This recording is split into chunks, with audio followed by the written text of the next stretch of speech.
What if I told you that some of history's most famous stories are just that? Stories. That the history you learned in school was designed to hide a much darker truth. What if the official narratives, the ones carved into monuments and printed in textbooks, were just a carefully crafted cover-up for a reality far more shocking and far more sinister than you were ever led to believe? From ancient Roman gladiators who weren't just fighting in Rome, but on the cold, northern frontiers of Britain, to modern political scandals that were buried before they ever saw the light of day, the past is filled with secrets. We're not just talking about forgotten details. These are deliberate omissions and outright deceptions that change everything we think we know. Today, we're exposing 5 shocking secrets they never wanted you to find out. It's time to question everything. Section 1. The Headless Gladiators of Roman Britain. When you think of Roman gladiators, you probably picture the sun-drenched Colosseum in Rome, epic battles before roaring crowds, and legendary fighters battling for glory. What you likely don't picture is a grim, wind-swept cemetery in the north of England. But one of the most startling discoveries in Roman history was unearthed not in Italy, but in modern-day York. Between 2004 and 2005, archaeologists discovered a Roman-era burial ground unlike any other. They found the skeletons of over 80 people, almost all of them tall, strong young men who died in their prime. But they all shared one gruesome feature. Most had been decapitated, their heads often placed bizarrely between their legs or at their feet. So who were these men? At first, theories suggested they were soldiers or victims of a political execution, but as forensic analysis went deeper, a more spectacular and violent truth came out. Many of the skeletons showed that their right arms were far more developed, a known trait of gladiators who trained relentlessly with weapons from a young age. Isotope analysis of their teeth revealed they came from all corners of the Roman Empire, from North Africa to Central Europe, which is consistent with how gladiators were recruited and moved around. But the most chilling clue was found on one skeleton, a bite mark from a large carnivore, likely a lion, tiger, or bear. The wound hadn't healed, suggesting the man got it in the arena shortly before he died. This discovery provided one of the most compelling pieces of physical evidence ever found of humans battling large animals for entertainment in the Roman world. What they found in York appears to be the world's best-preserved gladiator graveyard. It paints a brutal picture of life on the empire's edge, where the bloody spectacle of the arena was just as real as it was in Rome. These men were more than just soldiers. They were elite entertainers, their lives and violent deaths a form of propaganda to show Rome's power over life and death itself. The story of the headless Romans of York reveals a forgotten chapter of gladiator history, one far more widespread and brutal than the movies ever let on. Section 2. The Lie That Started the Vietnam War. In August 1964, America was at a tipping point. The Cold War was raging, and tensions in Southeast Asia were about to boil over. What happened next would plunge the United States into one of the longest and most divisive wars in its history, and it was all based on a lie. The official story is known as the Gulf of Tonkin Incident. On August 2, 1964, the USS Maddox, a destroyer on an intelligence patrol off the coast of North Vietnam, was attacked by North Vietnamese torpedo boats. That part's true. But it was the second attack, supposedly 2 days later on August 4th, that changed everything. On that stormy night, the USS Maddox and the USS Turner Joy reported another unprovoked attack. In response, President Lyndon B. Johnson went on national television, speaking of renewed hostile actions against United States ships on the high seas. Within days, Congress overwhelmingly passed the Gulf of Tonkin Resolution, giving Johnson the authority to take any military action he deemed necessary.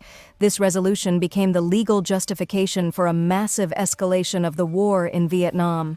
Here's the problem: the second attack never happened. Declassified documents and internal reports from the National Security Agency, released decades later, prove it. An NSA historian, Robert J. Hanyok, wrote a comprehensive report concluding the attack on August 4th was based on bogus intelligence, misinterpreted signals, and panicked sailors firing at phantom targets on a dark and stormy night. In fact, recordings of President Johnson himself reveal his own doubts. He was later caught on tape saying, "Hell, those damn stupid sailors were just shooting at flying fish."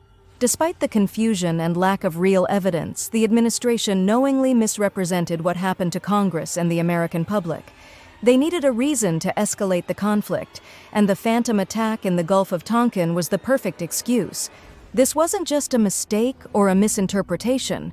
It was a deception that served as the catalyst for a war that would last over a decade, cost more than 58,000 American and millions of Vietnamese lives, and shatter public trust in the government for generations.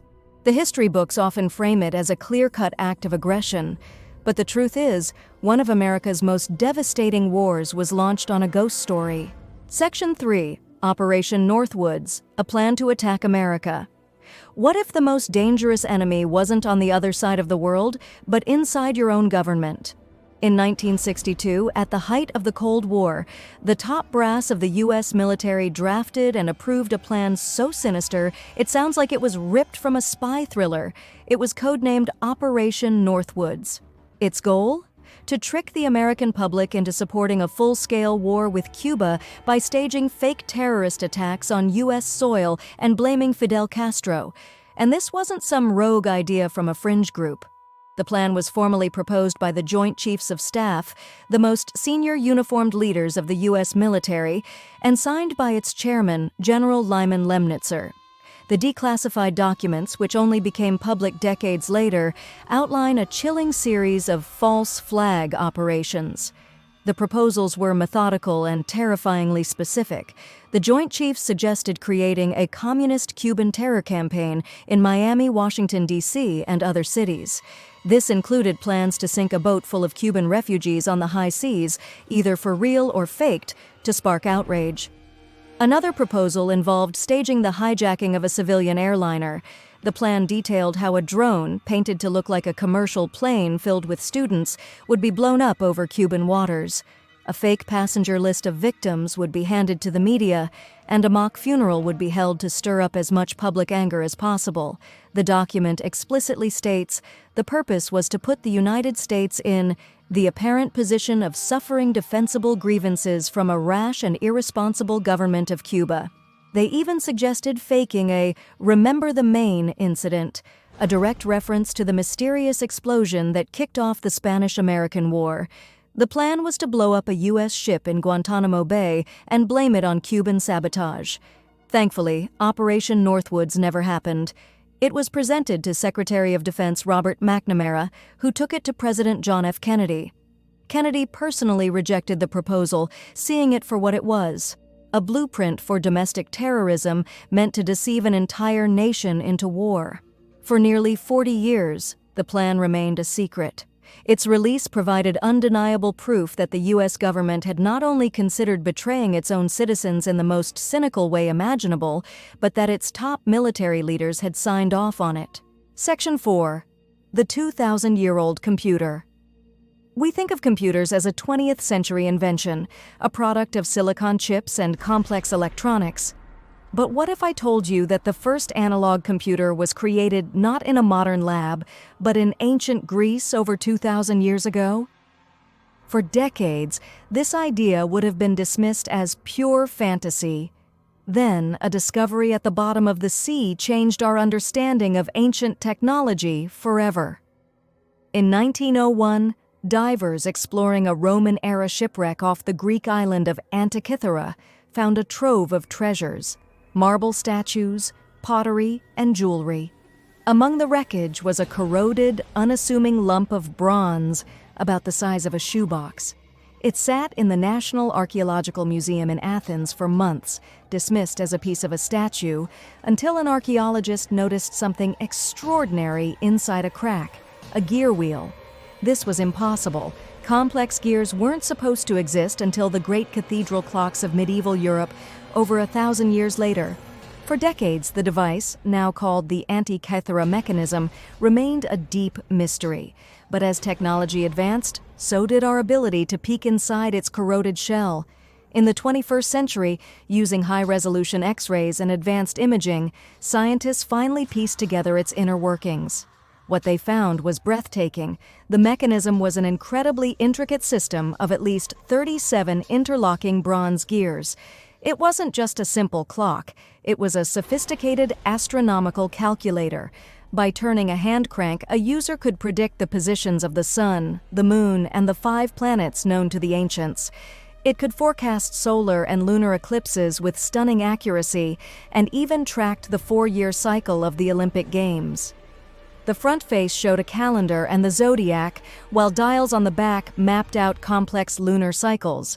It even modeled the moon's irregular orbit using a brilliant pin-and-slot design, a level of engineering that wouldn't be seen again for centuries. The Antikythera mechanism completely rewrote the history of technology. It proved that ancient Greek scientists not only had a deep theoretical grasp of astronomy, but also the engineering skill to build devices of incredible complexity. The sophistication of the mechanism suggests it wasn't a one-off, but likely the product of a long tradition of mechanical engineering, most of which has been lost to time. It's a humbling reminder that the past isn't as primitive as we think, and that a shocking amount of ancient knowledge might still be waiting to be rediscovered. Section 5. The Burning of Black Wall Street and the Century of Silence. In the early 20th century, the Greenwood district in Tulsa, Oklahoma, was a beacon of black prosperity. It was home to hundreds of black-owned businesses, including theaters, hotels, restaurants, and doctors' offices. With a thriving economy and a powerful sense of community, it was so successful it earned the nickname Black Wall Street. But in the spring of 1921, over just 18 hours, it was systematically destroyed in one of the single worst acts of racial violence in American history. And then, for decades, it was deliberately erased from the history books. The horror began on May 31, 1921, after a 19-year-old black shoeshiner named Dick Rowland was accused of assaulting a 17-year-old white elevator operator. Though the details are still murky, an inflammatory story in the Tulsa Tribune sparked outrage. A white mob gathered at the courthouse where Rowland was being held, threatening to lynch him. A group of armed black men, many of them World War I veterans, arrived to protect him. Tensions erupted, shots were fired, and all-out war was declared on Greenwood. Over the next 18 hours, a mob of thousands of white residents, some deputized and armed by local officials, descended on the neighborhood. They looted homes, burned businesses to the ground, and hunted black residents in the streets. Eyewitnesses reported seeing private planes flying overhead, dropping dynamite or turpentine bombs onto buildings below. When the smoke cleared, 35 square blocks of Greenwood, the heart of the community, had been destroyed. An estimated 300 people were killed, and over 10,000 black residents were left homeless, rounded up by force, and held in internment camps. What followed the massacre was a conspiracy of silence. No one was ever held responsible for the murder and destruction. Instead, local officials and newspapers blamed the black community for the violence, calling it a Negro uprising. The Tulsa Tribune allegedly removed the very front-page story that incited the mob from its archives. For decades, the event was actively suppressed. It wasn't taught in schools. Many Oklahomans grew up without ever hearing about it. It became a hidden history, a communal trauma whispered about but never publicly acknowledged. Only through the tireless work of survivors and historians has the truth of the Tulsa Race Massacre been brought back into the light, forcing a long overdue reckoning with a crime that was not just committed but actively covered up for nearly a century. From decapitated gladiators in England to a government lie that launched a war, the official version of history often leaves out the most shocking parts. These secrets were buried for a reason: to protect the powerful, to justify the unthinkable, or to erase crimes too terrible to admit. But the past never stays buried forever. It leaves behind clues in forgotten graves, declassified documents, and the powerful stories of those who refuse to be silenced. History isn't just a collection of dates and facts. It's a living narrative that's constantly being challenged and rewritten. What we've uncovered today is just the tip of the iceberg. What other secrets do you think are still out there, waiting to be exposed? Which of these historical secrets shocked you the most? Let us know in the comments below, and if you want to keep digging into the truth, make sure to like this video and subscribe for more dives into the history you were never meant to see.